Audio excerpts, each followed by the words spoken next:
Hi everybody, Brian at Custom Classics. Here behind me today is a beautiful 1947 Thriftmaster pickup truck. Truck lovers all love the 47 through 53s. They all share that same cool front end. And here we have a really nice example of one. This truck has gone through an extensive restoration. The cab, fenders, and hood are original with the doors. Those were acid dipped, so it had a very thorough job done on it. The bed has been replaced. You can buy the beds as you would. It's way cheaper to do it that way. So the bed's been updated with the new wood and the stainless steel strips, as you'll see in our pictures on our webpage. Let me get into the nuts and bolts on this particular one. It's got a 350 engine that was built by Summers Racing up in Vancouver, Washington. Engine's been balanced and blueprinted, punched out 30 over with roller cam and a 4-barrel carb.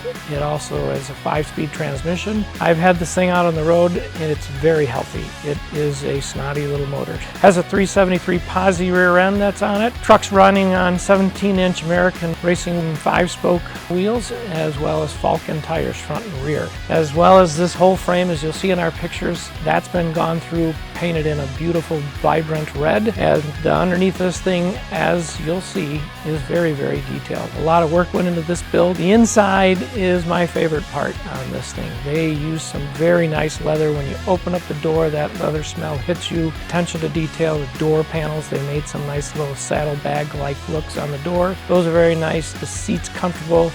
Nice upper end carpeting on this one. It does have vintage air and power windows. It looks like it's got the cranks, but those are power. Just touch them and they go up and down. Nice tinted windows on it as well. That was a nice touch with this gray, which is very, very popular. So all the way around, a very nice build.